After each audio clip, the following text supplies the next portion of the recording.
Thousands of Israeli protesters are taking to the streets to oppose the government's plan to weaken the country's judicial system. Protesters spent the day blocking roadways in an effort to disrupt Prime Minister Benjamin Netanyahu's plans for the day.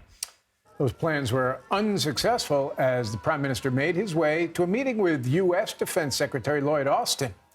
Recently, the protests have turned violent as Israeli police have resorted to attacking some of the demonstrators. All of this comes as the country remains in conflict with Palestinians in the West Bank. CBS News contributor Robert Berger joins us from Jerusalem. Robert, demonstrators launched a day of resistance to dictatorship. So how has the Israeli government responded to this and the protests? The government is basically digging in its heels and pressing on with the legislation to overhaul the judiciary. In fact, Prime Minister Benjamin Netanyahu said today that every effort by the government to reach a compromise has been rejected by the opposition, and he accused the protesters of leading the country into anarchy. He said they're trying to overturn the democratic results of the recent elections, but the government won't allow it. So basically, you have two sides at loggerheads here, and that means more protests and turmoil ahead. Robert, the protesters have forced Lloyd Austin to cut his trip short. Is this political unrest between the new government and Israeli citizens impacting the effectiveness of U.S. intervention?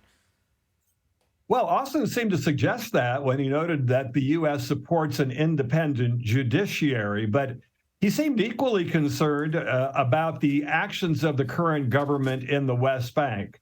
Now, this is the most right-wing government in Israel's history, and since it took power, tensions between Israel and the Palestinians have been soaring. Just today, for instance, in a shootout on the West Bank, Israeli troops killing 3 Palestinian gunmen, and that's just the latest in a series of deadly raids. So Austin warned Netanyahu that unilateral actions by the Israelis in the West Bank are overshadowing and complicating an even more complicated or troubling issue, which is Iran and Iran's advancing nuclear program, a reference to concerns that Iran is getting closer to building a nuclear bomb.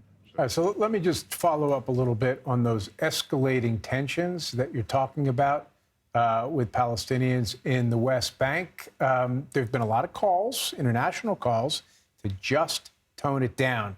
Are some of the laws now getting through the Knesset just going to inflame things further? Right. I mean, if these laws are passed, it could inflame tensions further because basically the government would have power to overrule the Supreme Court. Now, the Supreme Court is one of its key roles is to protect minorities or weaker populations such as the Palestinians. But what you would have is a situation where the government could take harsher measures now against the Palestinians with no protection from the Supreme Court. And that in turn could lead to Palestinian unrest or revenge attacks. So it certainly could definitely,